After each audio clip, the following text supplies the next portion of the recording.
Tugas filsafat pendidikan oleh Tara Melani. Materi yang pertama mengenai tokoh filsafat pendidikan secara umum. Meliputi yang pertama Horace Mann. Dibesarkan saat keadaan pendidikan tidak mudah diperoleh bagi mereka yang tinggal di daerah pedesaan miskin Amerika. Meskipun begitu, dia dapat masuk di Bronx University, belajar hukum, dan kemudian menikmati karir politik dengan sukses. Selama bertugas, beliau menggunakan pengaruhnya dan memajukan perubahan dalam sistem pendidikan Amerika.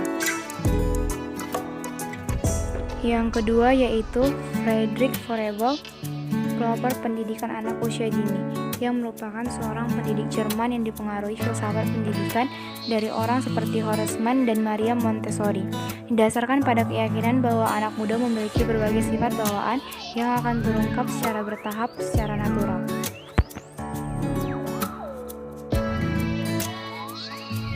Yang ketiga ada Charlotte Mason, pelopor pendidikan dalam era Roma, yang memiliki impian bahwa semua anak, tidak peduli apa kelas sosialnya, harus memiliki kesempatan untuk mendapatkan pendidikan seni liberal.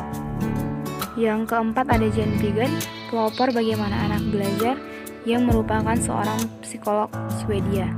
Terpesona dengan bagaimana cara anak-anak berpikir, dia mulai meneliti dan menulis buku tentang masalah psikologi anak.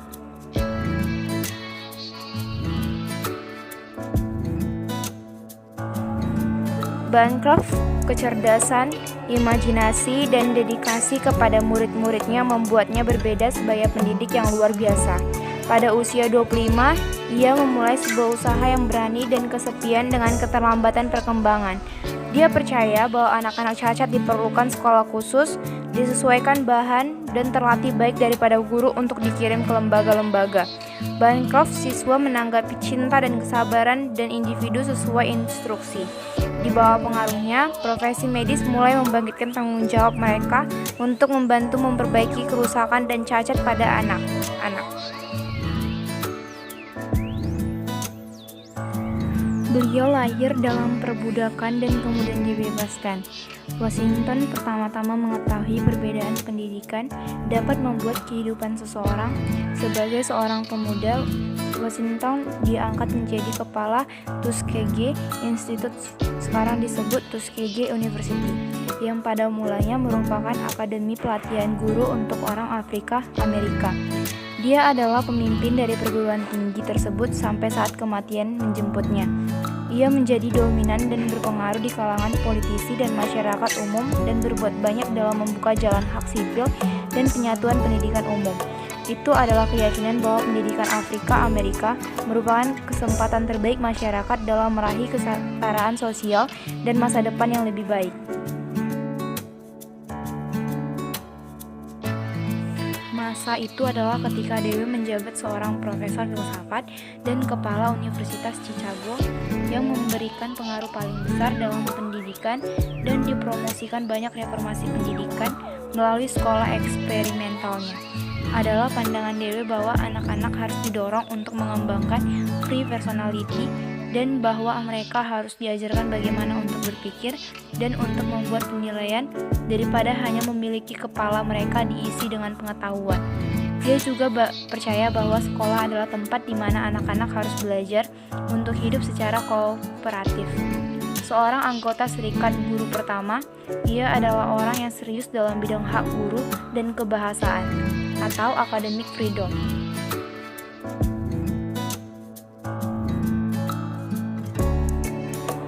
Metode Montessori bisa menjadi pilihan populer bagi banyak orang tua yang mencari pendidikan alternatif bagi anak-anak mereka, terutama untuk anak usia dini sampai usia utama. Sebelum dia menaruh minat pada pendidikan, Montessori adalah wanita pertama di Italia yang mendapat pelatihan untuk menjadi seorang dokter. Dia ditugaskan menjabat sebagai bagian perawatan medis untuk menangani pasien dari rumah sakit jiwa, dan di sanalah ia menemui anak-anak yang memiliki keterbelakangan. Hal ini adalah sebab utama yang membakar kecintaannya pada pendidikan. Dimulai dengan fasilitas tempat penitipan anak di salah satu lingkungan termiskin di Roma, Montessori meletakkan berbagai teorinya dalam praktek. Kedua metode itu dipengaruhi oleh pelatihan sebelumnya di bidang kedokteran. pendidikan, dan antropologi. Hasilnya luar biasa dan segera menarik banyak perhatian dari banyak bagian dunia, termasuk Amerika. Sisanya, seperti kata mereka, adalah sejarah.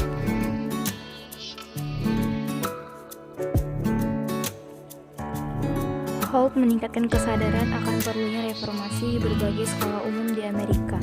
Sebagai seorang pendidik, ia menjadi yakin bahwa sistem sekarang membuat sebagian besar anak-anak belajar terutama karena ketakutan.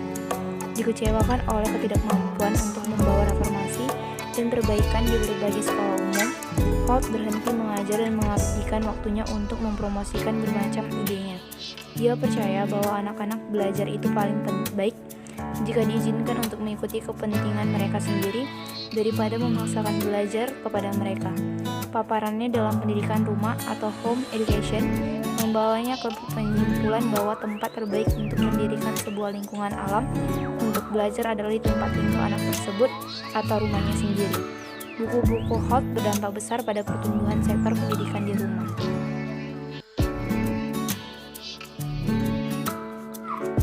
Mary Clay lahir di Wellington, Selandia Baru. Mary Clay menjadi pemimpin internasional dalam studi akuisisi anak-anak agar bisa membaca. Kedua metode pengajaran membaca dan bahasa tertulis telah sampai kepada Amerika Serikat dan negara-negara berbahasa Inggris sejak awal mereka 3 dekade lalu. Komponen pemulihan membaca ini dikembangkan sebagai sarana untuk mengangkat anak di first grader menjadi siap sebagai pembelajar. Struktur program ini dilakukan dengan cara bahwa guru mengamati siswanya, apa yang telah diketahui dan dipelajari oleh siswa, lalu membawa siswa tersebut ke tingkat selanjutnya. Anak-anak dikelilingi oleh lingkungan yang kaya bahasa dan didorong untuk memilih buku-buku bacaan yang sesuai dengan kepentingan pribadi mereka.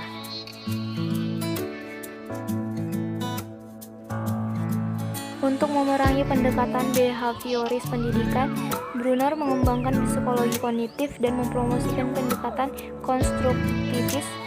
Teori discovery learning didasarkan pada asumsi bahwa anak-anak akan belajar dan mengingat lebih baik dari apa yang mereka temukan bagi diri mereka sendiri, dan bahwa mereka lebih mampu mengingat informasi baru jika mereka disambungkan dengan sesuatu yang telah mereka ketahui. Penelitian dan selanjutnya teori tentang perkembangan anak erat sejalan dengan karya Jane Piaget.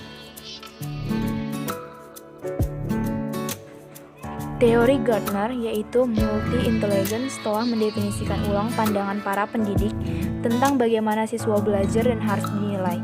Secara historis, intelijen telah diukur melalui kemampuan untuk memecahkan masalah dan untuk menunjukkan kemampuan kognitif melalui berbagai dikontrol verbal dan tipe kinerja tugas. Teori Gardner memperluas bidang bagaimana individu menampilkan kecerdasan mereka dengan memasukkan linguistik, logis matematika, musikal, kinestetik jasmani, istimewa, interpersonal, dan kecerdasan intrapersonal. Melalui pengaruhnya telah ada penekanan lebih besar pada pengujian kinerja dan pendidik menjadi lebih sadar akan kebutuhan untuk diversifikasi strategi instruksional yang sesuai dengan gaya belajar dan kelebihan siswa.